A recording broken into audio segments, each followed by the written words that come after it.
Most people know of Jack the Ripper's story and how he came to be one of London's, if not the world's, most infamous serial killers. Let's take a look from the top and see if we can finally unmask Jack the Ripper. The Whitechapel Murders. In 1888, the Whitechapel district was one filled with gang violence, prostitution, and worst of all, murder. It would be in this year that there were 5 confirmed Jack the Ripper killings. Mary Nichols, who was murdered on the 31st of August, 1888. Annie Chapman, murdered on 8th of September, 1888. Elizabeth Stride, who was murdered on the 30th September, 1888.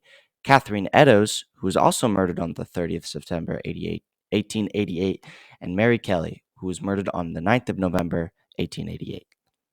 Starting with Mary Nichols on the 31st of August at approximately 3:40 a.m., her body is found by Charles Cross in Bucks Row.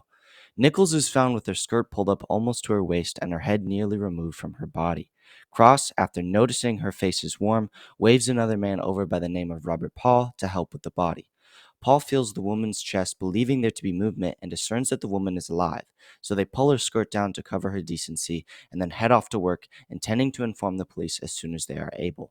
Neither Cross nor Paul notice Nichols' throat due to the dim and dark lighting Bucks Row provided. Once a doctor arrived on scene at 4 a.m., they noted that she couldn't have been dead for more than half an hour. The doctors also made note that the killer was most likely still there around the scene of the crime when Cross found the body. Nichols was seen last around 2:30 a.m. at the junction of Osborne Street and Whitechapel High Street by Emily Holland. She was out late without a place to sleep due to her being turned away from a lodging house on 18th Street for insufficient funds. Nichols worked as a sex worker in the Whitechapel district, and it is believed that this is the reason she was targeted by Jack the Ripper. Annie Chapman. Annie Chapman was murdered on the 8th of September between 5:30 a.m. and 6. Her body was found by an elderly resident, John Davis, a little before 6 a.m. on Hanbury Street. She is found with her head nearly severed, similar to Nichols' body, and with her womb removed from her body. Chapman's hands were positioned in a way that showed she fought back against her attacker, and Chapman had been seen last alive by a Mrs. Elizabeth Long on Hanbury Street at 5:30 a.m. talking to a man who she recalls saying the words, "Will you?" To which Chapman responded, "Yes." Elizabeth Stride. Elizabeth Stride was murdered on the 30th of September between 12:45 a.m. and 1. Her death should come with the most criticism, as it had been witnessed by Israel Schwartz at 12:45 that she was thrown onto the ground and attacked by a man he claimed to be 5'5", with dark hair, a small brown mustache, and broad shoulders.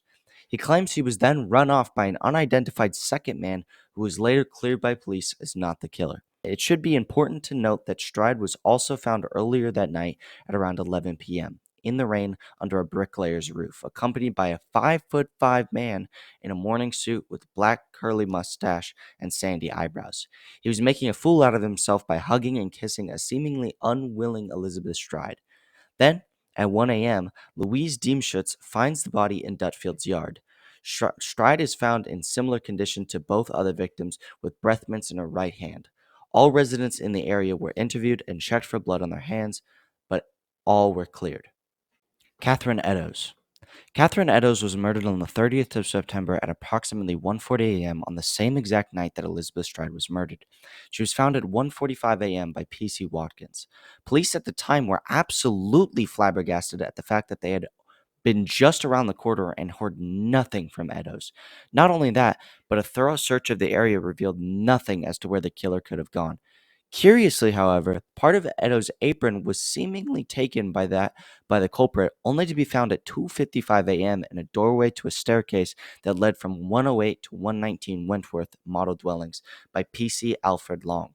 Upon closer inspection, the apron was covered in blood and feces.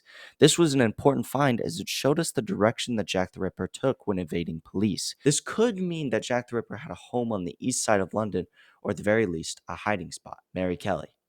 Mary Kelly's body was found on November 9th at 10:45 a.m. by Thomas Boyer and John McCarthy in her home. They had gone up that morning to ask for her overdue rent money when they noticed a large amount of blood on the walls. Kelly's body had been mutilated beyond recognition, and the witnesses state that the work had seemingly been done by a devil rather than that of a man. Her body parts had been cut off, her uterus and abdomen were removed, and kidneys had been taken out. They were placed in parts around her body. It is believed that this could be the last victim of Jack the Ripper, as all other cases end in ways deferring to that of these murders. With that, we move to our other pieces of evidence: the letters. During Jack the Ripper's reign of terror on East London, there were a multitude of letters written to different people, ranging from the best way to find him to letters supposedly written by him.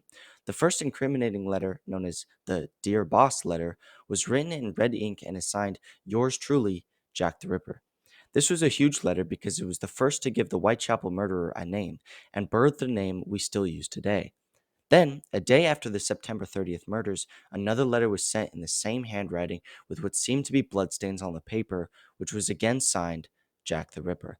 The postcards, however, were written off as a hoax by the police due to the fact that the writer sent the letter to a news agency instead of the police and stated that he would mail the police a victim's ear, which never occurred. The letter from hell.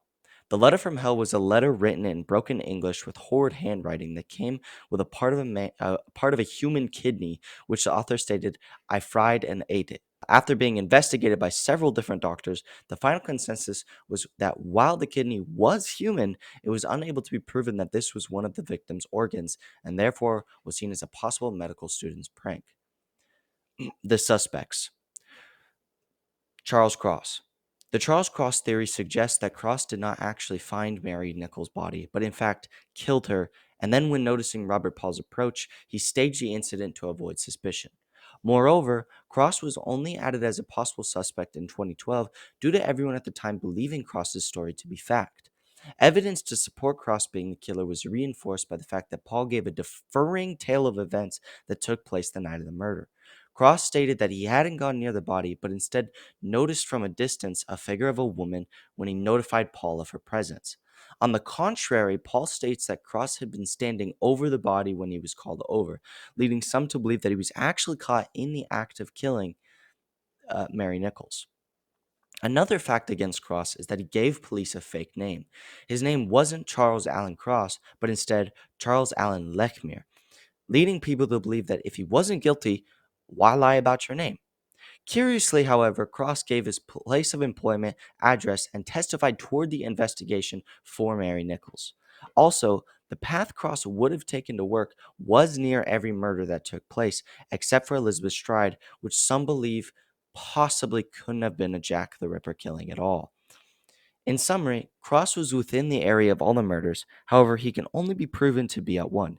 He gave a fake name to police and had a differing testimony of events than that of Robert Paul.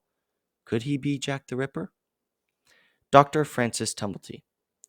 Dr. Francis Tumblety was the preferred suspect of Inspector Littlechild, the head chief of the Metropolitan Irish Special Branch. Tumblety was arrested on the 7th of November for gross indecency and skipped bail, to which he headed to Boulogne. After which, Tumblety took a ship to New York and was kept a close eye on by investigators and reporters. However, all evidence against Tumblety is completely hearsay. He cannot be proven to have ever even entered Whitechapel District. All these points give Tumblety a very weak case, but is a person to still be considered as a possible Jack the Ripper suspect. Aaron Kosminski. Aaron Kosminski is a favorite pick for most people who have done research into the Jack the Ripper case.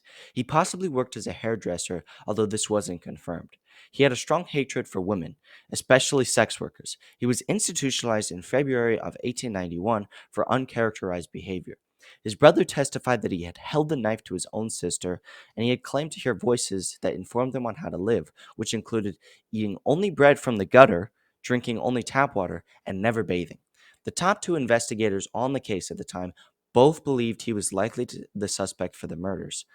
Recent DNA evidence taken from a shawl that seemingly belonged to Catherine Eddowes had Kosminski's DNA on it. The DNA evidence identified has been criticized and denounced by many investigators. Theories that the shawl had belonged to Catherine Eddowes are questionable at best.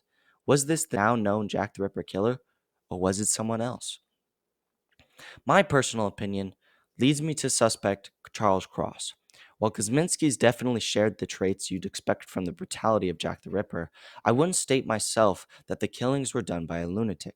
Each kill was precise, and the killer was able to get many of these women close to him before he killed them. Also, Cross had multiple lies that he told to the police, which in my mind cannot be overlooked. He lied about his name, his testimony, and later on told a differing story to another police officer, leading him to be incredibly unreliable. He was proven to be connected to at least one murder and lived in the area of all the others. In my mind, Jack the Ripper is Charles Cross. But you let me know. What do you think?